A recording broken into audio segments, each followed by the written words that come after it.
Okay, so let's talk about perpetuity. Now, ulit-ulit ko itong ginagawa, no? To fully understand the principle, what I really do is to reduce the concept into something that is much more simple.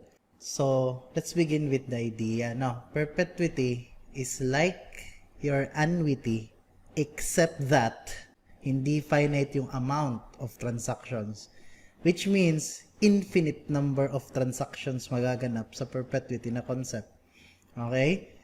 So, let me give you an example. Okay. So, let's say meron kang 100 pesos deposited into an account today. And let's say that the account is earning at a rate of 10% yearly. So, let us assume that M is equal to 1. Now, what will happen after one period? Or in this case, the period will be in years. So, what will happen after 1 year?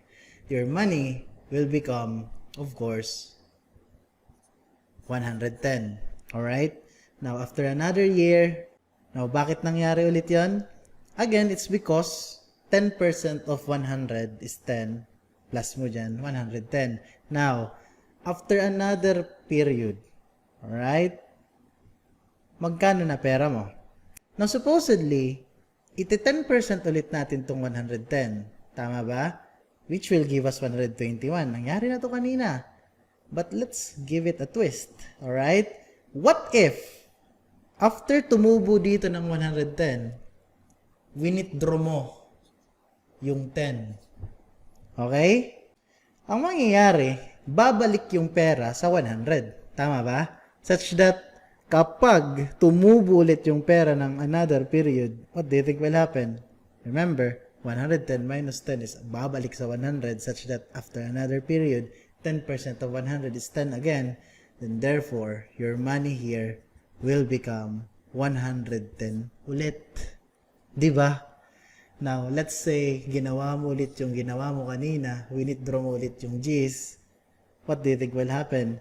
Well, after another period, your money will still be 110. Did you get the idea here? So basically, what is happening right here is that you are just taking away the increase of your money.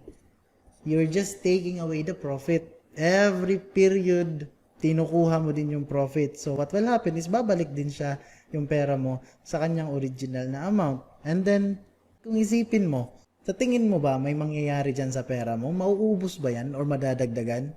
Well, theoretically, hindi. You can keep doing this even for 1,000,000 of times or even greater than that, theoretically. Di ba? So, ito actually yung principle ng perpetuity. Alright? So, parang exact combination siya ng interest and present worth and yung wini-withdraw such that ang pera inside the account is maintained at a certain value. So, because of that, wala talagang nangyayari sa account. Kasi yung pera mo doon, hindi rin naman nauubos or even nadadagdagan. Now, to make it general, wait lang. Tanggalin ko muna tong mga to. Okay lang naman yun, guys. Because again, para to silang mga mga hidden na mga arrows na pinakita ko lang muna saglit. So, ayun, binalik ko pa rin sila sa pagiging invisible. So, parang ganun lang, no? So, ito talaga yung totoong cash flow, di ba? So, because of my deposit, let's make it general. So, because of my deposit na P amount, alright, I was able to withdraw a amount of pesos of money for all eternity. Di ba? And because of this, makukuha din natin yung relationship. Paano ba itong nakuha si A kanina or yung G's kanina? Simple lang. Nakuha siya by multiplying the present worth by the interest mismo. Di ba? And dahil dyan, no, guys, nalaman mo na kagad yung formula. O, yan na mismo yun. Pwede ito, or pwede din ganyan. This right here is the formula for perpetuity. Now, let's talk about another example. So, let's say, yung nominal rate mo naman ay 10%. Alright? And this time, your compounding periods every year would be 2, meaning semi-annual yon. Well, of course, ang mangyayari dito first is that your N will be in semi annual periods. Tama ba? Dapat semi-annual din yung treatment nito. Yes. Ngayon, ano bang makukuha nating interest dito for this case? Of course, ang rate of interest dito will be 5%. Okay? Take note ha. I'm using the same nominal. The only thing that I changed here is the value of M. So, what do you think will happen with that formula yung kanina? Alright? Tingnan natin. So, if this is the case, ang mangyayari guys, every 2 semi-annual periods, alright, is 1 year, is equivalent to 1 year. Okay? Let's observe. Ang 100 pesos mo, after 1 period, magiging magkano? Well, magiging 105 yan. Do you agree? Well, it should be. Kasi nga, ang real interest mo is 5% na lang. So, after 1 period, 105 lang talaga to dito. Take note of that, ha? Ngayon, magkano na ang pwede mong ma-withdraw? Alright? Now, in this particular scenario, 5 na lang ang pwede mong ma-withdraw. Okay? Such that, ang mangyayari, after another period, because again, babalik ulit to sa 100, so after another period, 5 ulit yung pwede mong ma-withdraw, then, babalik ulit siya sa 100, then tutubo ulit ng 5%, then that will give you another 5, and so on. Now, kung mapapansin nyo, dito mo ma-verify that the formula really talks about the real interest. Ito talaga yung related dun. Alright? I just clarified that. Baka kasi ang iba, di na malaya, nominal na pala yung ginagamit sa formulang ito. It should be the true or the real rate of interest. Now, tiisin nyo muna ako ha. Medyo makulit ako sa pag-explain eh. Isa pa. Now, ibalik natin sa 10% yung interest, then annual. Alright? If this is the case, what will happen again after 1 period? Well, of course, let's say naka-annual to. Alright? Let's say this is annual or yearly. So, mangyayari after 1 period, this will be 110. What if you decided not to withdraw the interest after 1 period? Alright? What if pinabayaan mo lang siya dun sa account? Eh di obviously sir, tutubo yung interest na yun. Yes, that's correct. So, ang mangyayari, after 1 period, tutubo yung G's. So, magkano na pera ko? Again, this is 121 pesos.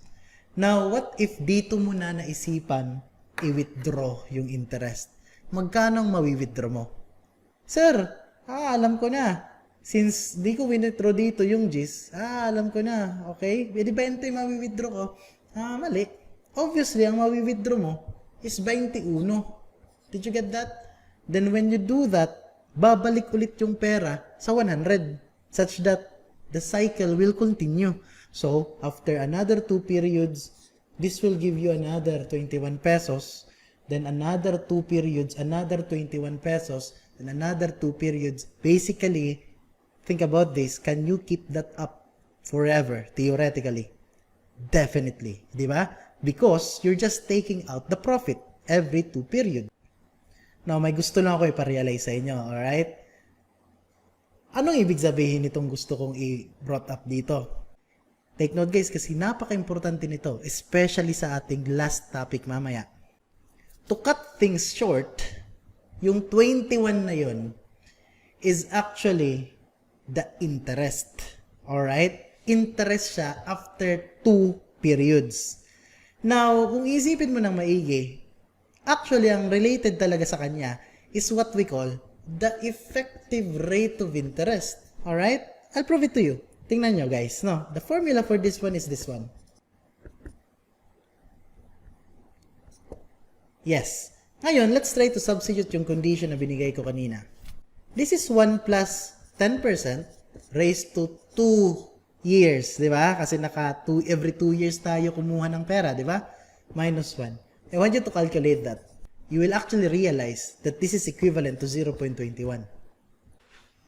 Alright? So, parang ito yung minultiply mo, right? Kay 100, which is the present worth, para makuha si 21. Di ba? Dito mo ngayon marirealize, guys, that the true formula for perpetuity is not A over I, the present worth of perpetuity. It is not A over I. It is actually equal to A over the effective rate. Ito talaga guys yung totoong formula ng present worth ng perpetuity. Ngayon, kung isa-substitute natin yung value ng effective rate, this will actually give you A over 1 plus I raised to n minus 1. Now, look at the form. If you have a background in engineering econ, at this point, nakangiti ka na siguro. This looks something like in the future, di ba? So, siguro di ko lang muna i-spoil, but this form is very common in the field of engineering economy. I hope guys at this point medyo nag-grasp nyo siya, no? Now, to explain this further na lang siguro guys, alright? So that tama nyo magamit itong formula. Take note na lang ha. This formula will work for perpetuity problems. And basically guys, ganito. Alright? Ang n po dito, I want you to treat this as the interval of the payments. Alright? Kasi mapapansin nyo kanina kasi yung interval 2. Alright? Because yung payments nangyari every 2 periods. So kanina nakita nyo, 2 yung ginamit ko sa n. Okay? Ngayon, let's say andito yung P. Okay? Tapos andito yung unang A. Tapos, pansinin nyo to ha, nangyari yung mga A, ilan to? Every 3 periods. Then therefore, n in this formula will become 3. Okay? Also, be careful, baka may trick kayong makita. Alright? In the future, or ano lang to, what if lang to. Di pa naman siya nangyari sa board, no? Pero, just will give you better understanding on the principle. Okay? What do you think will happen if ganito yung kanyang pattern? Okay? Let's say, andito tayo, andyan yung unang A. Tapos, andito yung sumunod na A. Tapos, andito yung sumunod na A. Andito sumunod na A. And let's say forever yan. So, parang ang nangyari, dalawang interval, alright, or 2 steps or periods para sa una, then tagti-3 na. Diba? So, my question is, will the formula for perpetuity still work? Definitely, alright? You just have to learn how to use the equation or formula. Okay? Now, the trick here is to take advantage of the fact that P here is always n steps behind the first A. I repeat, ang P po dito is always n steps behind the first A. In short, pag ginamit mo yan sa formulang ito, and this is the first A, mapupunta po ang worth na makukuha mo. Okay? And when I say worth, it's the worth of all of this money, all of these transactions going to infinity. Alright? Dito mo po makukuha yung P. Tawagin ko munang P prime. Kasi hindi man siya yung totoong present worth. Kasi pag sinabing present worth, nandito man sa 0. Okay? So, once you use this, P prime makukuha mo. Such that, ang gagawin mo na lang kay P prime is gamitan ng compounding interest formula, basically, this one, para ilipat to kung saan siya gusto ng problem. Okay, so let's try to use what we have learned dito sa ating next example. Determine the present value of a perpetuity of 100,000 payable annually with the first payment due at the end of 10 years. Money is worth 10%. Okay, so let's try to draw that. Okay, so this will be my time scale and my time should be in years. Bakit? Kasi walang sinabi yung problem about that 10%. Alright? Pero sinabi naman na yung 100,000 nangyayari annually. And because of that, I have no choice but to set my time scale as annual. Okay? Kasi kung hindi ko ginawa yun, I think magiging mas complicated siya. Now, tingnan natin ha. So, saan ko ilalagay yung first payment? Sabi at the end of 10 years daw. And obviously, dito yun. I already explained this. The end of 10 years is nasa number 10 mismo. So, ito sila yung mga perpetuity. Tigwa 100,000 yan. And it goes on forever. Now, we are to get the present worth. And we know that present is exactly at 0. So, this is what we need. The worth here. I will call that P. Alright? So, how do we get that P? That is actually very easy.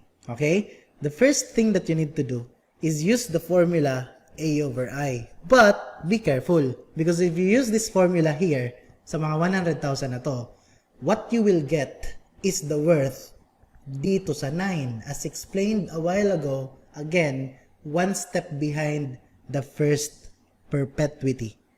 So, using this formula, I should get P prime. And that should give me 1 million pesos. Alright? Because I is 10%. Now, wait lang, pause muna tayo. Bigyan muna natin ng meaning konti ha. Does it make sense na 1 million dapat yung pera na meron ka by the time you reach the end of the 9th year? Well, yes. Kasi 'di ba ang interest rate na binigay is actually equal to 10%. Therefore, kung meron kang 1 million at the end of the 9th year, so ibig sabihin nun, kikita ka ng tigwa 100,000 for the succeeding years after you reach 1 million. 'Di ba? Kasi 10% yung kita eh. Alright? 10% of 1 million is 100,000. So, you need to reach 1 million here for all of these transactions to happen. Diba? Isipin nyo yan ha. Now, ang tanong na lang ngayon is, how much money do you need to have today in order for you to have exactly 1 million by the time you reach this point in time? That is very simple. You just simply use the formula for compound interest. So this will become P is equal to 1 million, diba? Kasi 1 million ka dito. Times 1 plus I raised to 0 minus 9. So let's write that here. Times 1.1 raised to negative 9 na lang. And that should give me P equivalent to 424,097.62.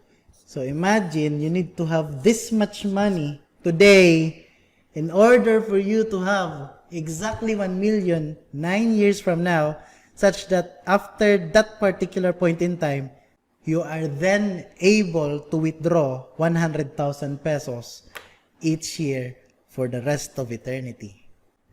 Okay, very nice question, di ba? 24 tayo.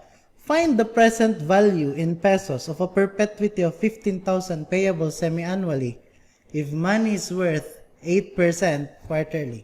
Maybe I'll give you two solutions here. Okay? Solution 1 would be, tingnan muna natin guys, kasi medyo weird yung given eh. Kung mapapansin nyo, yung 15,000 naka-semi-annual. Pero yung interest naka-quarterly. Diba? Isipin nyo yan. Hindi pwede yun guys. Hindi pwede na yung periods. Hindi pwede na i-directly solve mo yung isang problem kapag yung period tsaka yung interest hindi nagtutugma. You still need to do something. So let's actually do that. Tingnan nyo to ha. Si 8% na quarterly, gusto kong higawin something percent na naka-semi-annual. Alright? So, why semi-annual? It's because the given pera is set semi-annually. So, how do we do that? Simple lang. Yan ngayon papasok yung principle ng effective rate. Makinig guys ha. To convert one interest rate into another, dadaan ka po lagi sa effective rate principle. Because two different interest rates will have the same effect or worth if they have the same effective rate. Guys, yung concept na yan, ito challenge na lang para di ako tumagal ha. Challenge na lang or something to think about na lang, no? You can actually use the same principle na ginawa natin kanina to derive this specific principle. Ano yung principle tinutukoy mo, sir? Yung ini-equate yung worth. Nalala niyo yung birthday ng daughter ko? Balikan niyo yun. Yung concept na yun mismo, yung mag-explain bakit gumagana ito. Okay? Okay? Sige, ibigyan kita hint ha. Yung effective rate kasi, para din yung future worth. Alright? Future worth. Imagine, future worth siya kung yung diniposit mo, piso lang. Diba? Isipin nyo yan ha. Isipin nyo. Balikan nyo sige yung formula nito. Now, itong gagawin ko. Effective rate ng quarterly, equate ko sa effective rate ng semi-annual. So, what will happen is that, ito, magiging ano to? What's the effective rate for quarterly? That's 1 plus, well, this is nominal ha. Sabi ko sa inyo yun. Matik yan nominal. Over 4 raised to, ganito ha. Magsisat ka lang dito ng value ng time. Because, again, the same principle with the principle of worth kanina. Kahit saan ka, pwede mag-equate, right? So, the easiest time to use is always 1, di ba? So, 1 year, how many quarters are there in 1 year? Obviously, 4, right? So, dapat mag-match, ha? Dapat mag-match. So, kung 1 year, you put, di ba, equal man to siya, itong n na to, equal man to sa m times t. Alright, very good. Now, this will be minus 1, alright, is equal to, ano man to? 1 plus what I need, alright, all over 2 raised to 1 times 2 minus 1. Work with this equation, and this will give you the nominal rate of interest if semi-annual. That will give exactly the same effect. Alright? So, let's actually do that. I think kaya to ng ship solve. I-ship solve ko na lang guys ha. I think kaya to ng ship solve. So, 1 plus 2%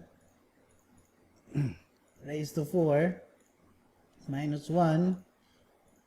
Sakaling hindi kaya, manumanuhin mo na lang ha. Para kaya. Actually, ano man yan? Kaya mo man yan manumanuhin. Madali lang din yan. Mabagal pa nga ako magpindot dito eh. Alright, so shift solve and maybe I'll just assume 0.05 siguro. May lumabas. So, ang lumabas ay 0.0808. Pero may cases guys na wala talagang naibibigay si shift solve. Ay hindi ko na i-breakdown kung anong mga cases na yun, no? Pero minsan, nangyayari yun. Okay? Anyway, this is actually 8.08%. Okay, ano tong nakuha mo? Actually, ano to? Nominal rate that will give the same effect with this particular rate. 8% na quarterly. Alright? Pero ito, naka-semi-annual to. Now, pwede mo na ngayon gamitin yung nakuha mong R na 8.08 kasi nakaset na to as semi-annual. So, nagmamatch na siya ngayon dun sa sinabi ng problem. Since ito ay semi-annual, then therefore, isaset ko na yung timescale as semi-annual din. Ngayon, paano ko ilalagay yung mga pera? Napakasimple lang, no? Sabi dyan kasi, 15,000 payable semi-annually. So, therefore, lalagay ko lang talaga dito, no? Yung mga 15,000. So, lahat to 15,000. Kasi nga, and perpetuity po yan, ha? Kasi nga, itong N, nakaset na as semi-annual. Alright? So, lahat ng nakikita mo, lahat ng yan, ay puro yan tig 15,000. So, may tanong ako. Paano kukunin ang present worth ng ganyan? And take note, hindi to annuity. Forever to. So, perpetuity to. Yes, exactly. Narinig kita kahit malayo ka, ha? Ito yun, no? Tingnan mo. A over I. Diba? It follows what we have discussed a while ago. Your P is one step behind the first A. Etc. So ito, mangyayari dito, this will become 15,000 divided by, now what is the rate of interest? It will become 8.08% over 2. So that will be in my calculator, 15,000. Alright, so this will give us 371,287. So this will be our final answer. So as promised, I'm going to show you a second solution for this one. Okay? So ito munang gagawin ko, no? First, i-remind ko lang kayo that the rule is that kung ano yung behavior ng periods mo, ng time scale mo, kung saan siya nakaset, it's mandatory na mag-match sila ng interest mo. Okay? So, in this problem, ang binigay po na rate of interest is yung 8% na naka-quarterly. Is there any other way na ma-solve to aside from converting this into semi-annual? Yes, ito na nga yun. Tingnan nyo ha. Okay? If this is true, then therefore, the rate of interest will be 2%. Did you get that? R over M. Now, itong N na to guys.